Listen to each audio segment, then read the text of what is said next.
ఇవాళ జనసేన సభా ప్రాంగణం ఏదైతే వార్షికోత్సవం జరుగుతుందో చిత్రాడ సభా ప్రాంగణంకి వచ్చినప్పుడు ఒక వికలాంగ యువకుడు నాకు కనిపించాడు.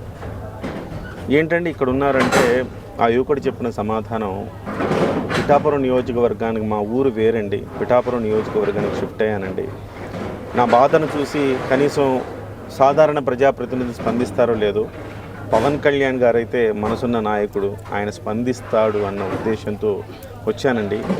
ఈ సభా ప్రాంగణంకి వస్తే ఎవరైనా నా అంశాన్ని పవన్ కళ్యాణ్ వరకు తీసుకుపోతారన్న ఆశతో ఇక్కడ ఈ ఎండలో ఎదురు చూస్తున్నానండి అన్నాడు.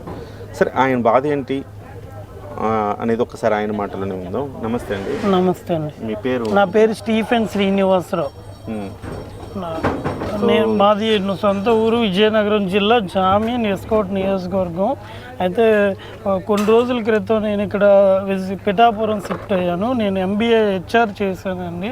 స్టడీ అయిపోయింది. షిఫ్ట్ అయ్యారు మీరు అంటే కళ్యాణ్ గారి నియోజకవర్గం మా ఊర్లో ఉన్నాయి, ఎక్కడ ఉన్నాయి, ఏ ఎమ్మెల్యే అని ఎక్కడైనా సరే మెయిన్ ప్రభుత్వానికి తీసుకెళ్ళాలి, లేదంటే చాలా చాలా లేట్ అవుతుంది. ఇప్పటికే గత ప్రభుత్వంలో కూడా నన్ను ఏ నాయకుడు పట్టించుకోలేదు.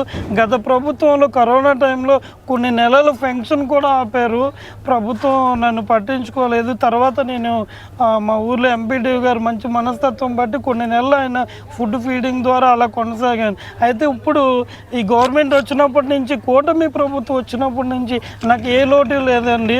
అంతకుముందు 3,000 కాస్త 5,000, ఇప్పుడు కాస్త ప్రభుత్వం కూటమి వచ్చిన తర్వాత 15,000 వస్తుందండి. నిజంగా 15,000 వస్తుందంటే ఈ నెల రోజులు 3 పూటలు కడుపు నిండా తినగలుగుతున్నానండి, జాబ్ లేకపోయినా.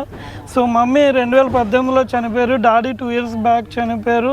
మమ్మీ డాడీ లేరు, రిలేషన్ కేర్ లేదు. సో ఏంటంటే రెంట్కుంటున్నానండి. నాకు ఇప్పుడు కళ్యాణ్ గారికి చెప్పుకున్న నా బాధ, నా విన్నపం, నా విజ్ఞాపన ఏంటంటే గవర్నమెంట్ ద్వారా హౌస్ ఇప్పిస్తారని నా వేదన, నా బాధ అండి. అంటే రెంట్, కరెంటు బిల్లు ఇవన్నీ కొంచెం ప్రెజర్గా ఉంది. సో అలాగే ఈ కాలు కూడా, ఇది నరాల వీక్నెస్ అండి. చిన్నప్పుడు బాగానే ఉండేవారు, పిట్స్ వచ్చి నరాలన్నీ లాగేసి. ఇప్పుడు మీకు చిన్నప్పటి నుంచి కాలు పోలియోనా?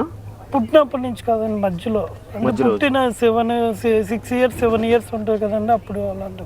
అంటే టైఫాయిడ్ ఫీవర్ మీద పిట్స్ వచ్చేసి నరాలన్నీ లాగేసేయండి బాడీలో. అంటే ఇది పోలియో కాదు, పోలియో అంటే కాలుకో చేతులకో ఉంటుంది, ఇది 2 కాళ్ళు 2 చేతులు. అంటే ఇది నరాల వీక్నెస్ అండి, న్యూరాలజిస్ట్ ప్రాబ్లం.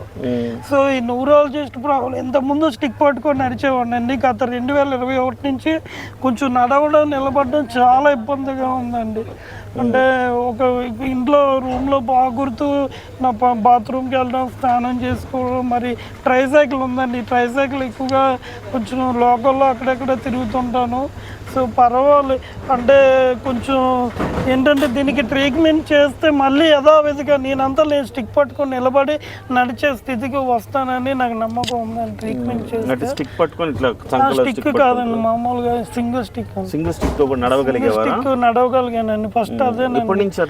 ఇది 2021 మే నెల నుంచి ఇలాగా అయిపోయిందండి, నడవలేకపోవడం. అంతకుముందు కొంచెం బాగానే ఉండేదండి. అంటే ఫుడ్ సరిగా లేకపోవడం వల్ల కొంచెం ఇందులో కొంచెం అరుగుదల వచ్చేసి ఇలా అయిపోయిందండి. ఇప్పుడు మీరు ప్రభుత్వాన్ని నేను ఏం కోరుతున్నానంటే, కళ్యాణ్ గారికి, మెయిన్ డిప్యూటీ సీఎం గారు అయినా, ఈ పిఠాపురంకి ఎమ్మెల్యే గారు అయినా కళ్యాణ్ గారికి నా విజ్ఞాపన, నా రిక్వెస్ట్, నా విన్నపం ఏంటంటే, ఆయన అంటే నాకు చాలా అభిమానం అండి. ఆయన అంటే నాకు డెడికేషన్ అండి చిన్నప్పటి నుంచి. సో ఆయన ద్వారా గవర్నమెంట్ తరఫున నాకు హౌస్ ఇప్పిస్తారు. అంటే ఈ వేళ్ళన్నీ మంచిగా రావు, ఈ వేళ్ళన్నీ లేదండి. నేను నా స్టడీ అంతా చెప్తుంటే 7th 10th అంటే వేరే వాళ్ళు రాసేవాళ్ళు, తినేటప్పుడు స్పూన్తో తింటాను.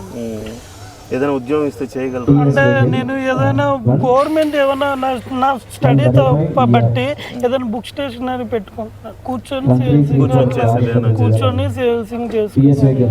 అంటే హార్డ్ వర్క్ చేయలేను, రాయలేను కాబట్టి నేను హౌస్ ప్లస్ నా స్టడీ దాని మీద లోను పెడితే హౌస్ ఇచ్చిన పక్కనే బుక్ స్టేషనరీ పెట్టుకుంటే కొంచెం నాకు జీవనోపాధి ఉంటుంది, ఇటు ఫంక్షన్ వస్తుంది, ఓన్ హౌస్లో ఉంటుంది, కొంచెం నాకు ఏ టెన్షన్ ఏమి ఉండదండి. right. అంటే నా గవర్నమెంట్ తరపున నాకు హౌస్ ప్లస్ నేను చదువుకున్న స్టడీ మీద లోను ఇప్పిస్తే బుక్ స్టేషనరీ పెట్టుకోవాలి. ఈ విషయం కళ్యాణ్ గారికి తెలియజేస్తూ ఆయన విజ్ఞాపన చేస్తూ మనవి చేస్తూ నా ప్రార్థన నా విన్నపం. స్టీఫెన్ శ్రీనివాసరావు చెప్పినట్టుగా అంటే ఆయనకి పూర్తి స్థాయి 90% వైకల్యంతో బాధపడుతూ ఉన్నారు. సో అంచేత ఈ ప్రభుత్వం కూటమి ప్రభుత్వం వచ్చాక 15,000 ఇవ్వటం అనేది నిజంగా ఆయనకి 3 పూట్ల తిండి తినటానికి ఆయనకి రెంటు తిండి తినటం వాటి వరకు సరిపోతుంది. కానీ ఎక్కువ ఇంకా మందులు వాడి ఇంకొంచెం చేస్తే కనుక కనీసం లేవగలుగుతాను అనే ఒక నమ్మకం ఆయనకున్నది. అయితే దీనికి ప్రభుత్వం కనుక రెంట్ లేకుండా ఒక సొంత ఇల్లు, చాలామందికి ఇల్లు ఇస్తున్నారు కదండి వాళ్ళు, అలాంటి ఒక సొంత ఇల్లు కనుక ఈయనకు కూడా ఇవ్వగలిగితే ప్రభుత్వం, తద్వారా ఒక చిన్న ఉపాధి స్వయం ఉపాధి పెట్టుకుని బతుకుతానని చెప్తున్నాడు. ఇది పవన్ కళ్యాణ్ గారి వరకు ఈ అంశాన్ని తీసుకెళ్ళగలిగితే పుణ్యం కట్టుకున్నట్టు అయింది. ఎందుకంటే ఒక వ్యక్తి అతని కాళ్ళ మీద అతను దాన ధర్మాలు ఆయన ఏం అడగట్లేదు. అతని కాళ్ళ మీద అతను నిలబడగలిగి అతని కాళ్ళ మీద అతను పని చేసుకోగలిగేలాగా అతను బతకగలిగేలాగా అవకాశాన్ని కల్పిమని ఆయన కోరుతూ ఉన్నారు. సరే చూద్దాం, ఎవరైనా ఈ వీడియో చూసిన వాళ్ళు కళ్యాణ్ గారి దాకా ఈ వీడియోని తీసుకెళ్తారని ఆశిస్తున్నాం.